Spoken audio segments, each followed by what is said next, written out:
Bienvenue dans le podcast Smile in Brive, le podcast qui partage les énergies positives de Brive et ses alentours avec des rencontres souriantes. Je suis Mylène Lavial, votre hôte, pour cette série de rencontres inspirantes qui donnent envie de sourire. Et aujourd'hui, je reçois sœur Agnès Marie, une smile servante. Bonjour sœur Agnès Marie, ça va ? Très bien, merci. Alors je suis vraiment très heureuse de vous recevoir dans cet épisode. Vous faites partie de la congrégation des servantes des pauvres, c'est-à-dire que vous êtes religieuse bénédictine au service des pauvres à Brive. Et dans votre quotidien, vous prodiguez des soins infirmiers à domicile aux plus pauvres. Alors quand j'ai appris que votre congrégation s'installait à Estavel en octobre 2022, j'avais hâte de vous rencontrer. Car il y a 5 ans, j'étais bénévole à la radio RCF et j'avais créé une émission Rendez-vous en Terre Optimiste. Et votre action et votre dévouement sont une lumière pour les malades et aussi pour moi quand j'observe le monde. Je vous avoue que ce matin, quand je me suis levée et que je savais que je venais vous interviewer, j'avais vraiment la joie au cœur. Et c'est vraiment une joie de partager vos sourires quand on vous croise à vélo, un peu partout dans Brive. Et puis quand j'ai commencé le chemin de Compostelle, il y a un mot qui est apparu assez rapidement vers la forêt du Gévaudan, c'est le mot agapé qui est arrivé dans ma vie. Et j'ai vraiment le sentiment que vous rayonnez cet amour universel, altruiste, qui donne confiance en l'humanité et en la vie, et on en a bien besoin. Alors, je suis vraiment très touchée de vous recevoir aujourd'hui et que vous partagiez votre histoire. Merci. Est-ce que cette présentation vous convient ? Mais oui, très bien. Je pense que vous avez bien cerné qui nous sommes, quelle est la mission des servantes des pauvres. Et vous parlez de l'agapé, c'est un très beau mot qui signifie l'amour. Et je pense que c'est ce mot-là qu'on essaye de vivre au quotidien.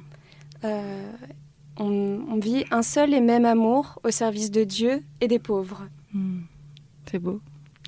Et est-ce que vous pouvez peut-être vous présenter, nous en dire un petit peu plus sur vous, en quelques mots ?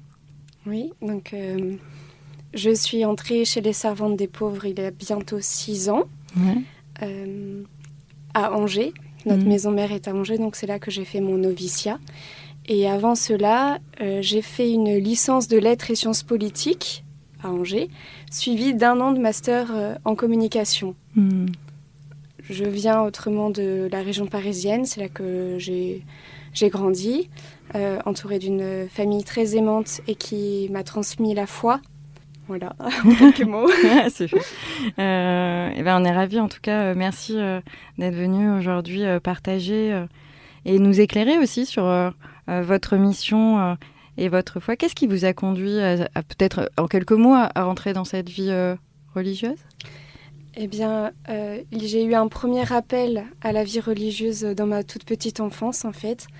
Je pense que c'était à mes 7 ans, la première fois que j'ai entendu cet appel et la première fois où j'ai répondu oui à cette idée de tout donner à Jésus et de n'appartenir qu'à lui.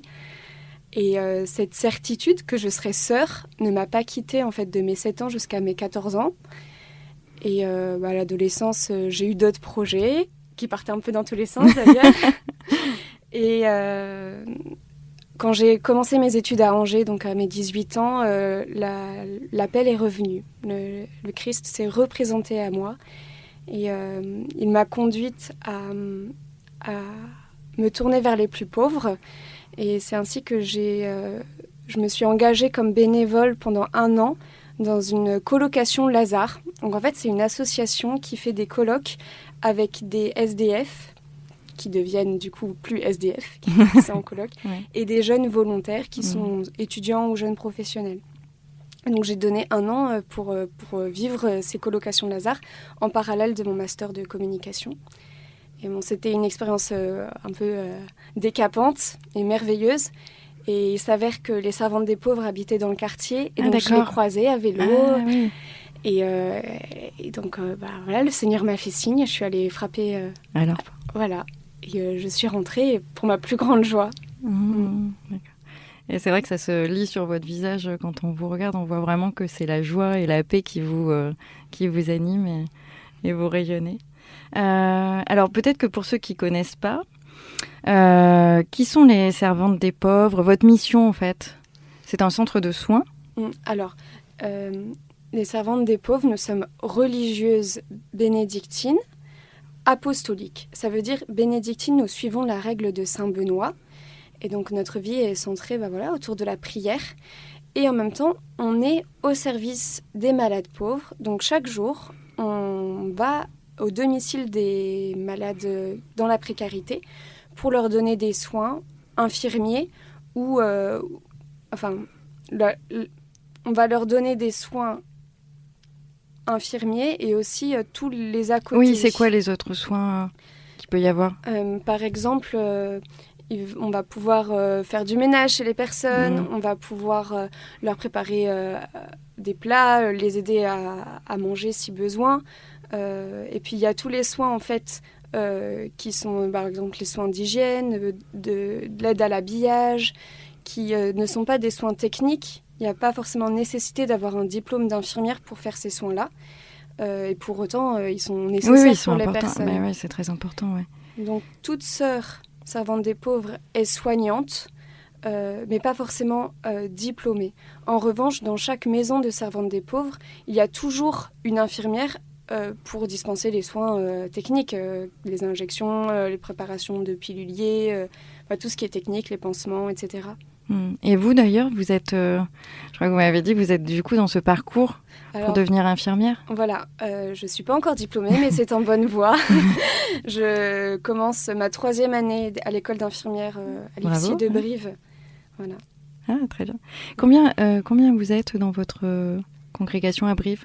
À Brive, nous sommes 4 sœurs. On est arrivé à 3 en octobre 2022, du coup. Il fallait tout construire, établir le service des malades, nous faire connaître. Et lorsque j'ai commencé mes études d'infirmière, une autre sœur est arrivée parce que y avait besoin aussi de faire tourner la maison et qu'on puisse accomplir notre mission, parce que c'est sûr qu'étant en études, je ne pouvais pas... C'était difficile, oui. Voilà, être partout. Et pourquoi avoir choisi Brive?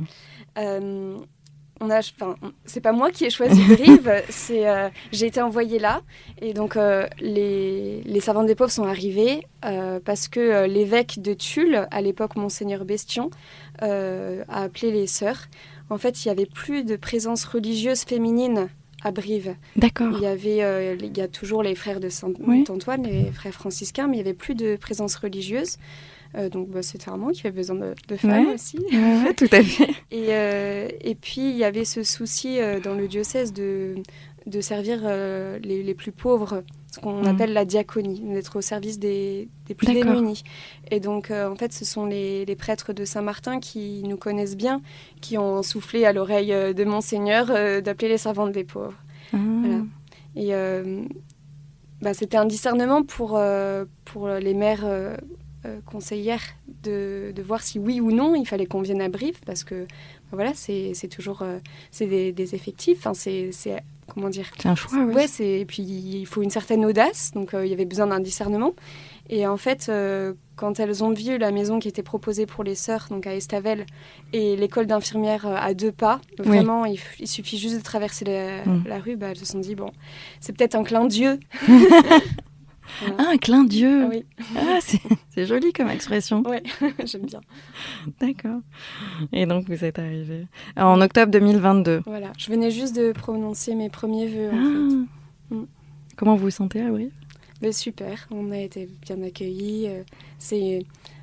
La Corrèze, c'est un département magnifique et on respire l'air de la campagne très rapidement, en fait. Et en même temps, il y a ce côté ville familiale. Non, vraiment, c'est une très chouette ville. Ah oui, je suis d'accord. On s'y sent bien, on est bien.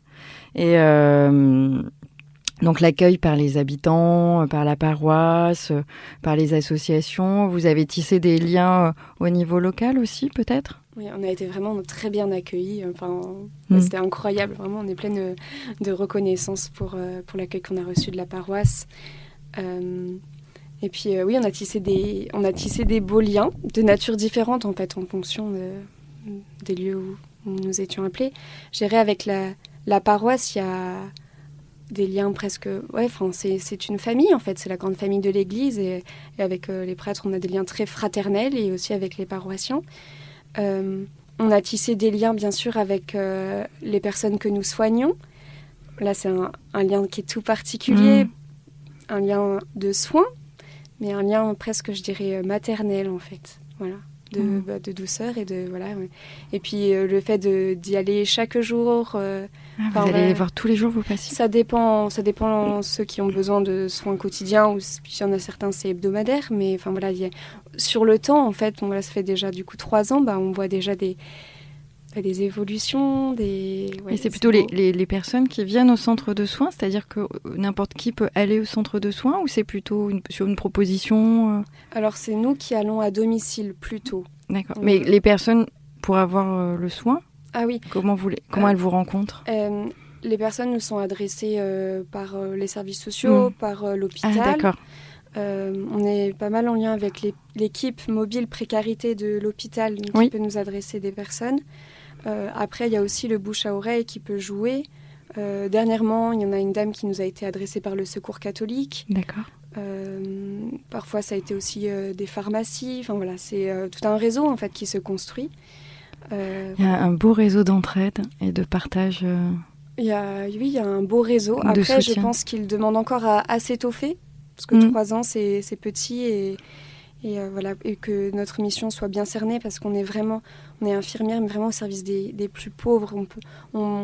On est vraiment consacré pour ces personnes qui sont isolées dans des situations précaires. Et il y a aussi la question de la géographie, parce qu'on se déplace à vélo, donc on ne peut pas, compte tenu de notre vie religieuse aussi, aller trop loin. Donc parfois on a des demandes qu'on ne peut pas honorer parce que c'est trop excentré par rapport à Estavel, en fait. Donc voilà, on est plutôt sur l'ouest de Brive et le centre, mais on ne peut pas... voilà. Et c'est un choix d'être en vélo ? Oui, c'est un choix. Par pauvreté, en fait, par vie simple, sobriété de vie. Parce que c'est très pratique aussi, on peut se balader en ville, voilà. Et puis, c'est aussi un témoignage, en fait, voilà, de vie simple. Et voilà. Le fait de ne pas avoir de voiture aussi, ça nous évite voilà, de partir en promenade, aller visiter la campagne.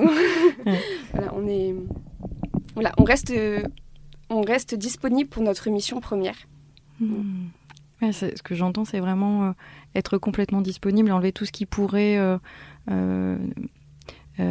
empêcher en fait cette mission, vous rendre moins disponible pour vraiment la mission, quoi. Éviter la dispersion. La dispersion, voilà. Pas parce que le divertissement est banni, pas du tout, parce qu'on a des lieux nous-mêmes de récréation et de ressourcement et de rire, et voilà. Mais simplement être là où on nous appelle, et voilà, éviter la dispersion, et y compris du coup avec tout ce qui est écran. On n'a pas de téléphone portable, et en fait c'est une vraie liberté. La pauvreté, c'est une vraie liberté. La pauvreté, c'est une vraie liberté. Je vous crois. Et qu'est-ce que vous pouvez témoigner que vous amène cette vie de religieuse, quelle joie ça porte dans votre vie aujourd'hui? Et c'est toute ma joie. Non, vraiment, c'est que de la joie. Parce qu'on parle beaucoup de ce sentiment de joie, et des personnes recherchent cette joie. Et c'est un peu aussi l'idée de se dire comment est-ce que on vous voit sur vos vélos sourire, et vous êtes au contact des plus démunis. En même temps, vous dites dans la pauvreté, j'ai la liberté.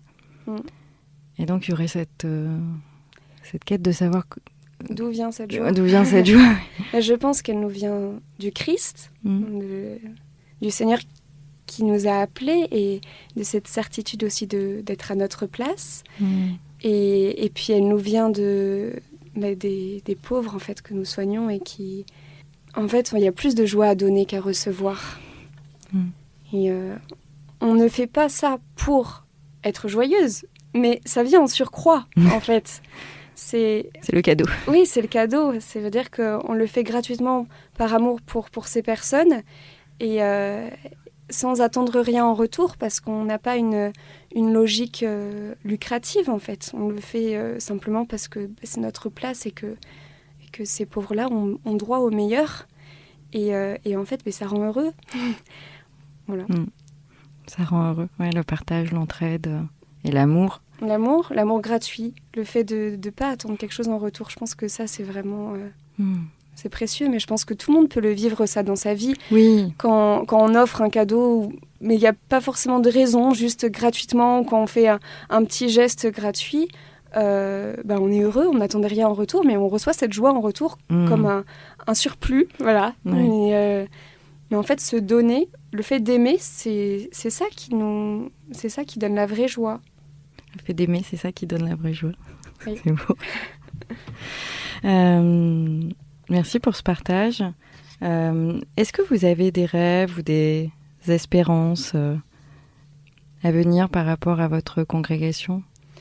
Pour la communauté de Brive, oui. En particulier, bien oui, j'espère qu'on va pouvoir établir un bon service des malades et répondre en fait aux attentes de ceux qui ont besoin. J'espère aussi que, pour l'instant, on est 4 sœurs. Et j'espère qu'on pourra avoir une 5e ou une 6e. L'appel est... Mais en fait, ceci sera possible aussi en fonction du service des malades. En fait, s'il y a des besoins de bras, on nous en enverra. Ouais. Voilà. Et puis aussi des vocations aussi. Il faut que les jeunes entendent l'appel et le courage de dire oui. C'est peut-être pas facile dans le monde d'aujourd'hui. Justement, dans ce monde d'aujourd'hui, vous, quel est votre regard en fait sur le monde d'aujourd'hui et sur ce que vous pouvez justement apporter ou transmettre ? C'est pas une question facile. Le monde d'aujourd'hui n'est pas facile dans le sens où, comme on disait, il y a beaucoup de divertissements. Je pense que les gens sont parfois sans repères, se cherchent beaucoup. Et pour autant, je trouve que ce monde est plein d'espérance parce que les gens ont soif, ils ont une quête en fait de trouver la vérité, le bonheur. Et ça, c'est vraiment inscrit en chacun. Et donc, c'est plein d'espérance. Et je crois qu'il faut encourager toutes les personnes qui ont ce désir de se donner, cette recherche de la gratuité. Et, et être en même temps... cultiver, je dirais, la liberté intérieure et pas se laisser aliéner par tant de propositions que le monde nous fait et qui nous divisent, qui nous dispersent et qui, au final, nous conduit vers des faux bonheurs. J'aime bien cette notion de liberté intérieure, en fait. Oui. Je pense que c'est tellement important, la liberté intérieure, de pouvoir, en son intérieur... être toujours libre de choisir ce qui nous paraît le mieux, le meilleur. Et parfois, le monde peut nous proposer des solutions faciles qu'on va choisir par facilité. Oui, tout à fait.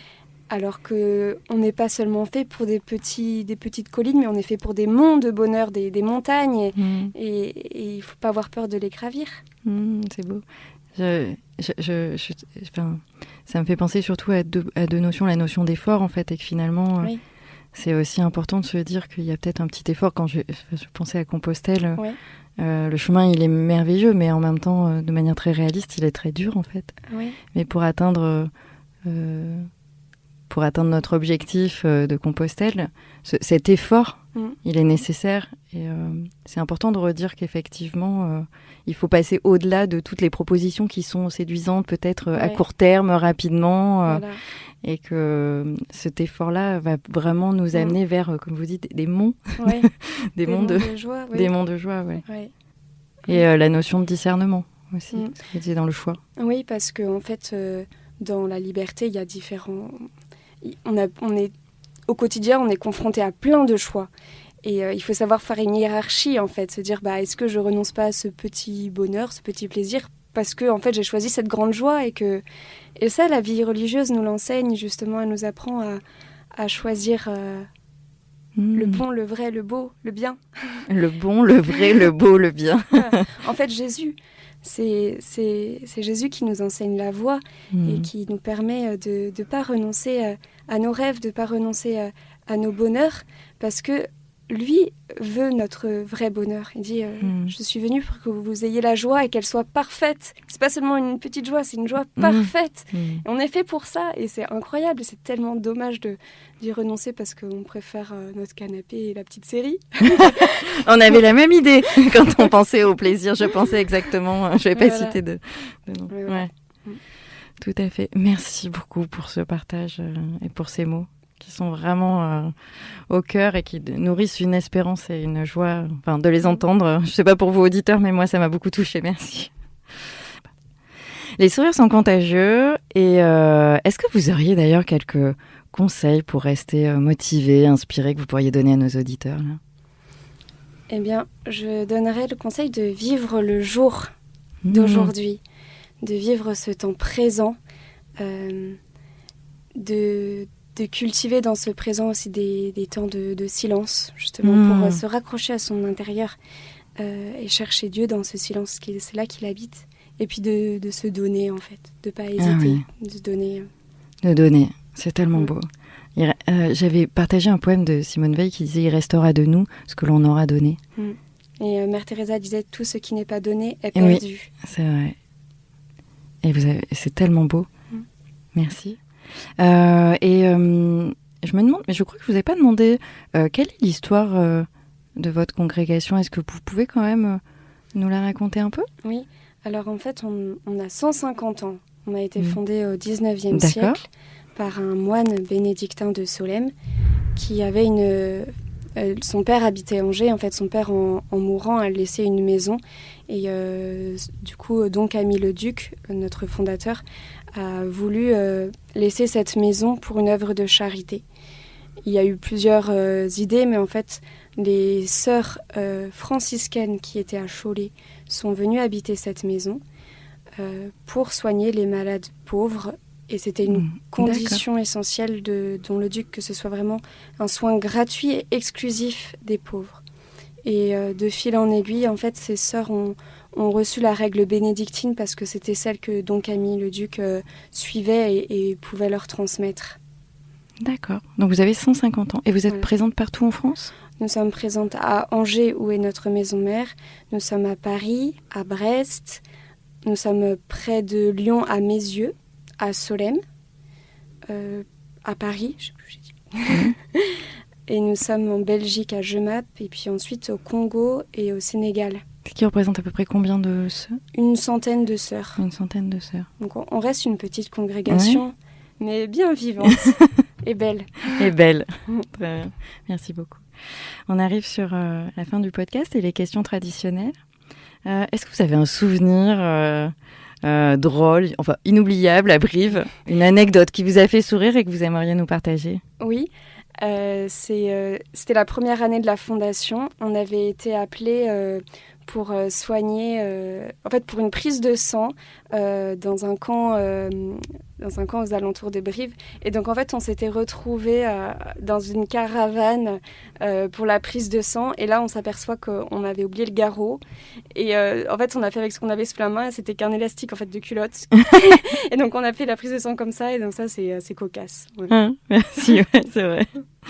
On voit que vous avez de la réactivité. Si Brive était une chanson, ce serait laquelle et pourquoi ? Je suis musicienne, mais je pense que j'ai pas le même répertoire que vous. Alors j'ai pensé à une chanson en grégorien en fait. C'est un offertoire qui dit Seigneur Dieu, dans la simplicité de mon cœur, j'ai tout donné avec joie. Et c'est un offertoire qu'on chante pour les professions, que j'ai chanté à Brive quand j'ai renouvelé mes vœux.